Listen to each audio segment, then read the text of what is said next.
दोस्तों, क्या आपको पता है कि पूरी दुनिया अब एक ऐसे मोड़ पर खड़ी है जहां हम इंसान 100% रिन्यूएबल एनर्जी यानी पूरी तरह से साफ और ग्रीन एनर्जी की तरफ बढ़ रहे हैं?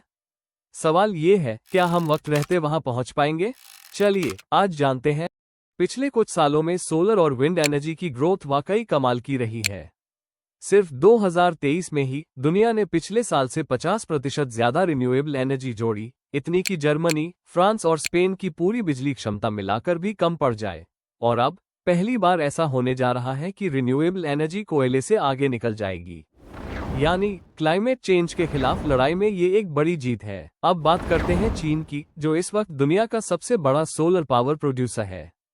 2024 में चीन ने अपनी सोलर कैपेसिटी में 45% की बढ़त की और दुनिया का सबसे बड़ा सोलर फार्म बनाया, जो 11 मिलियन लोगों वाले पूरे देश को बिजली दे सकता है।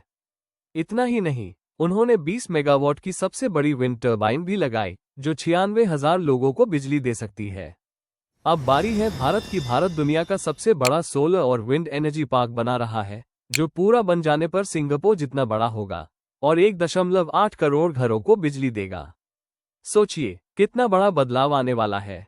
अमेरिका में भी हाल ही में 690 मेगावाट का सोलर बैटरी प्रोजेक्ट शुरू हुआ है, जो नेवाडा राज्य की 10% बिजली अकेले संभालेगा। वहीं यूनाइटेड किंगडम ने पिछले साल अपनी आखिरी कोल प्लांट को बंद कर दिया, यानी अब वहां की बिजली लगभग पूरी तरह ग्रीन एनर्जी से आ रही है। अब सवाल है, 2030 तक हम कहां तक पहुंच सकते हैं? लक्ष्य है कि 2030 तक हम दुनिया की रिन्यूएबल कैपेसिटी को 3 गुना करें और 2050 तक नेट जीरो एमिशन यानी कार्बन न्यूट्रल बन जाएं। इंटरनेशनल एनर्जी एजेंसी के मुताबिक अगर दुनिया हर साल लगभग 1300 गीगावाट नई क्षमता जोड़ती है तो हम ये लक्ष्य हासिल कर सकते हैं। लेकिन हकीकत ये है कि अभी भी कुछ देश जैसे चीन और अमेरिका अब भी फॉसिल फ्यूल्स पर निर्भर है। चाइना अब भी दुनिया का सबसे बड़ा CO2 एमिटर है, लेकिन वो अब जल्दी जल्दी बदलाव कर रहा है।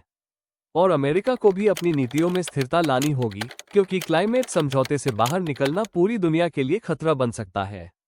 फिर भी दोस्तों, उम्मीद बहुत बड़ी है, क्योंकि नॉर्वे जैसे देश पहले ही 98% बिजली रिन्यूएबल से बना रहे हैं। अगर हर देश अपना हिस्सा निभाए तो शायद हम 2050 तक 90% से ज्यादा ग्रीन एनर्जी पर चल सकें। और ये सिर्फ टेक्नोलॉजी की बात नहीं है, ये हमारी जिम्मेदारी है आने वाली पीढ़ियों के लिए। तो दोस्तों, आप क्या सोचते हैं, क्या इंसानियत 2050 तक 100% रिन्यूएबल एनर्जी हासिल कर पाएगी? कमेंट में बताइए। अगर आपको ऐसी पॉजिटिव रियल वर्ल्ड स्टोरीज पसंद है तो लाइक करें, शेयर करें और सब्सक्राइब करें हमारे चैनल को, क्योंकि the future is bright and it's green.